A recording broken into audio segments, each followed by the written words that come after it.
بسم اللہ الرحمن الرحیم قال النبی صلی اللہ تعالی علیہ وسلم انما الاعمال بالخواتیم۔ رسول اکرم صلی اللہ علیہ وسلم ارشاد فرماتے ہیں کہ اعمال کا دار و مدار خاتمے پر ہے۔ اگر انسان کا خاتمہ اچھا ہوا، ایمان پر ہوا، صحیح حالت پر ہوا تو وہ آدمی فائدے میں ہے، اس کے اعمال مقبول ہو گئے۔ اور اگر خاتمہ انسان کا کفر کی حالت پر ہوا، اللہ کی ناراضگی کی صورت میں ہوا، تو چاہے اس نے کتنے بھی نیک اعمال کیے ہوں، سب اکارت ہو گئے، سب ضائع ہو گئے۔ اسی لیے ہمارے اکابر نے اس بات پر بڑی توجہ دی ہے کہ دنیا میں رہتے ہوئے انسان کو چاہیے کہ وہ کسی کو بھی حقارت کی نظر سے نہ دیکھے، کسی کو بھی برا انسان خیال نہ کرے، کسی کو بھی گرا ہوا نہ سمجھے، اس لیے کہ کچھ پتہ نہیں ہے کہ اس کا انجام کیسا ہونا ہے اور میرا انجام کیسا ہونا ہے۔ نہ جانے وہ آدمی کس حالت پر اللہ سے ملے اور ہم کس حالت پر ہوں کہ جب اللہ سے ملیں، اس لیے کہ اس دنیا میں سب امتحان کے دور سے گزر رہے ہیں۔ یہ دنیا سب کے لیے امتحان کی جگہ ہے۔ لہٰذا اکابر کی اگر آپ کتابیں اٹھائیں گے، بزرگوں کی کتابیں اٹھائیں گے تو دیکھیں گے آپ وہاں لکھا ہوا ہے کہ کافر کو بھی حقارت کی نظر سے نہیں دیکھنا چاہیے، کافر کو بھی گرا ہوا نہیں سمجھنا چاہیے، اس لیے کہ اللہ ہی جانتا ہے کہ ہو سکتا ہے اس کو اللہ ایمان نصیب کر دے، اس کو ہدایت مل جائے، اور اللہ نے جو ہم کو ایمان کی دولت سے نوازا ہے، اللہ ناراض ہو جائیں اور خدا نہ کرے کہ کہیں ایسا ہو یہ ایمان اللہ تعالی ہم سے لے لے۔ نہ جانے کتنے واقعات ایسے پیش آتے ہیں کہ انسان ایمان سے ہاتھ دھو بیٹھتا ہے۔ لہٰذا اگر ہمارا انجام خراب ہوا تو برے تو ہم ہوئے، وہ اچھے ہوئے، وہ فائدے میں رہے کہ اللہ نے ان کو ایمان سے نواز دیا۔ لہٰذا بزرگوں نے کافر کو بھی برا کہنے کی اور اس کو برا سمجھنے کی اجازت نہیں دی ہے۔ حضرت تھانوی علیہ الرحمہ سے کسی آدمی نے مذاق کے طور پر پوچھا کہ حضرت آپ اچھے ہیں یا فلاں آدمی اچھا ہے؟ وہ فلاں آدمی کافر تھا، غیر مسلم تھا۔ حضرت تھانوی علیہ الرحمہ نے فرمایا کہ اس چیز کا فیصلہ تو موت کرے گی، موت کے وقت میں اس کا فیصلہ ہوگا کہ کون اچھا ہے۔ اگر میرا انتقال ایمان کی حالت پر ہوتا ہے اور یہ آدمی کفر کی حالت پر مرتا ہے تو بلا شبہ میں اچھا ہوں، اور اگر یہ آدمی ایمان کی حالت پر مرتا ہے اور میرا خاتمہ بغیر ایمان کے ہونے لگا، اللہ نہ کرے، تو یہ آدمی اچھا ہے۔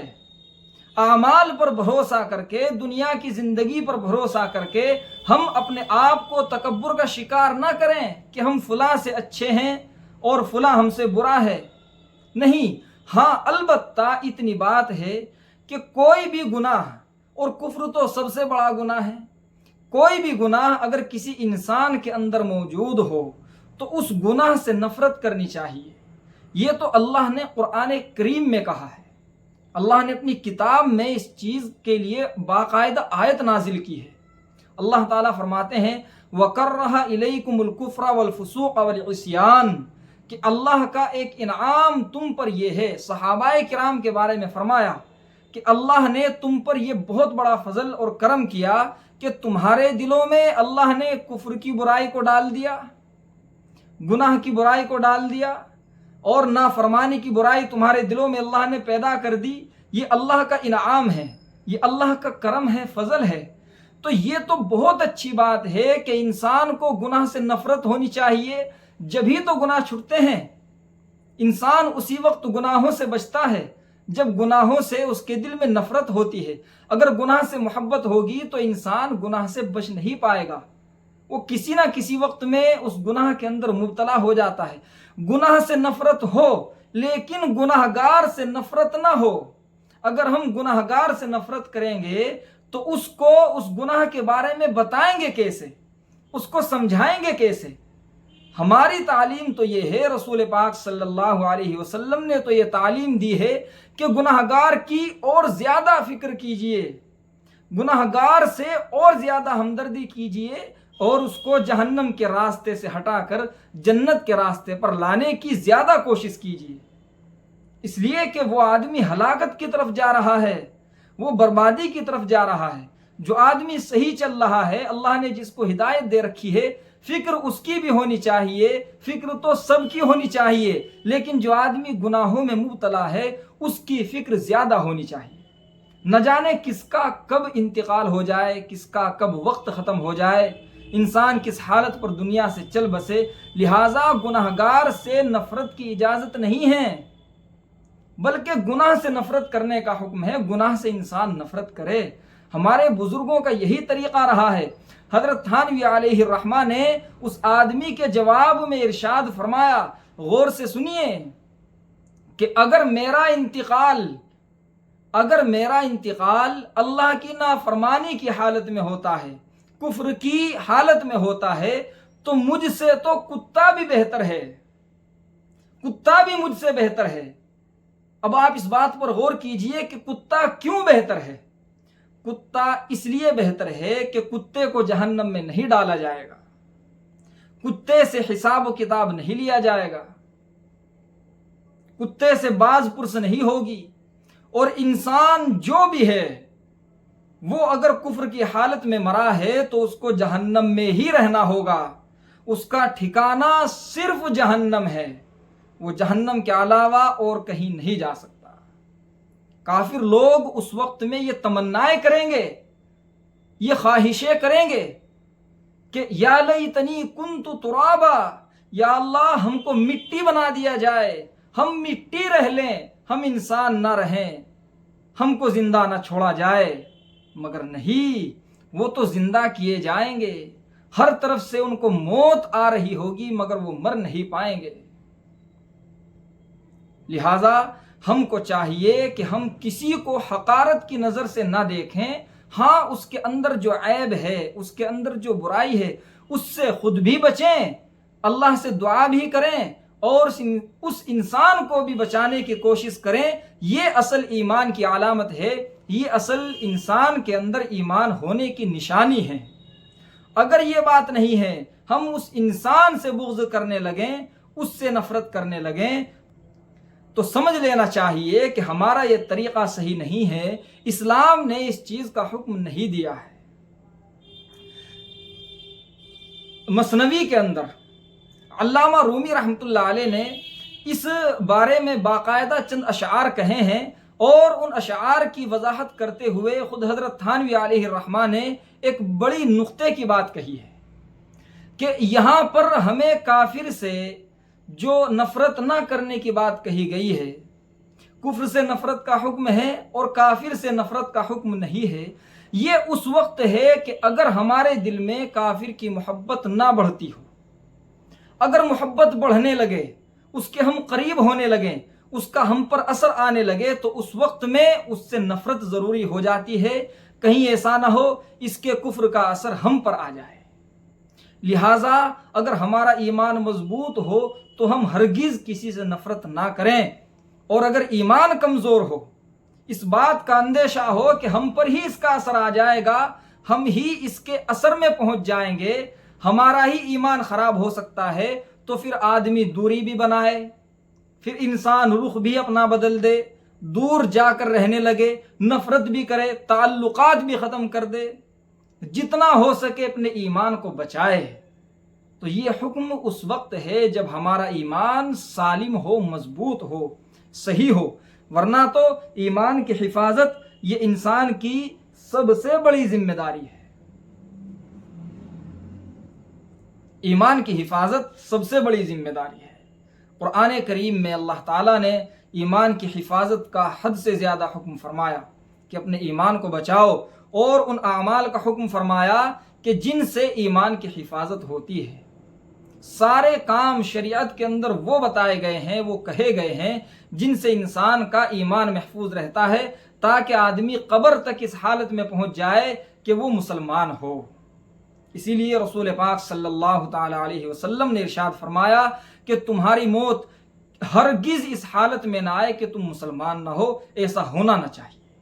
ہر حال میں تمہیں ایسا رہنا ہے کہ تمہارے دل سے کبھی ایمان رخصت نہ ہو سکے، چاہے تم کو قتل کر دیا جائے، تمہارے ٹکڑے کر دیے جائیں، یا تم کو جلا دیا جائے، محفوظ رہے تو وہ ایمان ہو جس کی حفاظت کی گئی ہو۔ اسی لیے شیخ عبد القادر جیلانی رحمۃ اللہ علیہ ارشاد فرماتے ہیں کہ ہم کافر کو حقیر نہیں جانتے جب تک زندہ ہیں، اور جس دن ہمارا انتقال ہو جائے گا، جس دن ہمارے جسم سے روح نکل جائے گی، اس وقت میں ہم اتنے خوش ہوں گے کہ الحمدللہ اللہ نے ہم کو ایمان پر موت نصیب عطا فرمائی ہے، اللہ نے ہم کو ایمان پر موت دی ہے۔ اب اس کی خوشی میں ہم ساری دنیا کے کافروں کی تحقیر اور تذلیل بھی کریں تو یہ بے جا نہیں ہے، یہ بالکل صحیح ہے۔ اب یہاں پر غور کرنے کی بات یہ ہے کہ جب کافر کو بھی حقیر جاننے سے منع کیا گیا ہے، اس کی حقارت سے، اس کو ذلیل سمجھنے سے منع کیا گیا ہے، تو جس انسان کے دل میں اللہ نے ایمان رکھا ہے، جس انسان کو اللہ نے مسلمان بنایا ہے، ایمان کی دولت سے نوازا ہے، اس کے اعمال لکھے جاتے ہیں، اس کو جو انسان ستاتا ہے اس پر وہ ساری وعیدیں آتی ہیں جو رسول پاک صلی اللہ علیہ وسلم نے بیان فرمائی ہیں کہ مسلمان کو ستانے سے اللہ اتنے ناراض ہوتے ہیں، حتیٰ کہ اگر کوئی مذاق میں بھی کسی مسلمان کو ذبح کرنے کی چیز دکھا دے، مذاق میں بھی چاقو وغیرہ، تو اس کی وجہ سے بھی رسول پاک صلی اللہ علیہ وسلم نے فرمایا کہ اس طریقے پر ڈرانے والا انسان بھی صحیح مسلمان نہیں ہے، وہ مسلمانوں میں سے نہیں ہے۔ بہت زیادہ ناراضگی ہوتی ہے، اور ایمان کی سلامتی ہی اس بات کو بتایا کہ تمہارا ایمان صحیح اسی وقت ہو سکتا ہے جب تمہارے ہاتھ اور تمہاری زبان کی تکلیف سے ہر مسلمان محفوظ ہو۔ دیکھیے، غور کیجیے، المسلم من سلم المسلمون من لسانہ و یدہ، صحیح مسلمان تو وہی آدمی ہے کہ جس کے ہاتھ سے اور اس کی زبان سے دوسرا مسلمان ہمیشہ محفوظ رہے۔ اگر مسلمان محفوظ نہیں ہے تو خود اس انسان کا ایمان محفوظ نہیں ہے۔ لہٰذا ہمیں چاہیے کہ ہم کسی کو بھی حقیر نہ سمجھیں۔ آج اگر ہم تذکرہ کریں اپنے آس پاس کے ماحول کا، اپنے آس پاس میں چلنے والے حالات کا، اور ان پر غور کریں تو ہم کو معلوم ہو جائے گا کہ ہم میں سے ہر انسان اس غلط فہمی میں مبتلا ہے کہ میں سب سے بہتر ہوں۔ وہ دوسرے آدمی کو گرا ہوا سمجھتا ہے، کوئی آدمی اس وجہ سے کہ وہ مالداری میں کم ہے، کوئی اس وجہ سے کہ وہ خوبصورتی میں کم ہے، کوئی اس وجہ سے کہ وہ عزت میں کم ہے، کوئی اس وجہ سے کہ وہ رنگ میں کم ہے، کوئی اس وجہ سے کہ وہ گھر کے اعتبار سے ہلکا ہے۔ ان وجوہات کی بنا پر ہم لوگوں نے ایسا ماحول بنا دیا کہ ہم ایک دوسرے کو ذلیل اور حقیر جانتے ہیں۔ خدا کی پناہ، اللہ کی پناہ، اللہ حفاظت فرمائے۔ بلکہ حقیقت تو یہ ہے کہ اللہ کے گھر بھی ہمارے ان عیبوں سے محفوظ نہیں رہے ہیں۔ ہم مسجدوں میں جاتے ہیں اور جو مالدار قسم کے لوگ ہوتے ہیں، متکبر، جن میں عیب اور زیادہ ہوتے ہیں، وہ غریب لوگوں کو ذلیل سمجھتے ہیں، صفوں سے پیچھے کر دیتے ہیں، ان کے لیے جگہ خالی چھوڑی جاتی ہے، وہ مسجدوں میں شور مچاتے ہیں اور ان کے شور مچانے پر پورا محلہ خاموش رہتا ہے۔ یہ اللہ کے گھروں کی حالت کر دی گئی ہے۔ اللہ تعالی ہمیں سمجھ عطا فرمائے۔ کسی انسان کو اور پھر مسلمان کو تو بدرجہ اولا کمتر سمجھنا، ذلیل سمجھنا ہرگز جائز نہیں ہے، یہاں تک کہ اس کے کسی گناہ کی وجہ سے بھی اس کو ذلیل سمجھنا جائز نہیں ہے۔ حدیث شریف میں ایک واقعہ ذکر کیا گیا ہے، اور وہ حدیث شریف کی تمام کتابوں میں واقعہ منقول ہے کہ حضرت خالد ابن ولید رضی اللہ تعالی عنہ نے جب ایک صحابی کو رجم کیا گیا، ان کو پتھر مارے گئے اور ان کو رجم ہو چکا، یعنی ان کا انتقال ہو چکا، تو جس وقت میں ان کو پتھر مارے جا رہے تھے ان سے ایک گناہ ہو گیا تھا، بڑا گناہ، جس کی سزا اللہ نے پتھر مار کر ہلاک کرنا ہی بیان کیا ہے۔ لہٰذا ان کے خون کی چھینٹ، ان کے خون کی کوئی بوند حضرت خالد ابن ولید رضی اللہ تعالی عنہ کی آستین پر لگ گئی،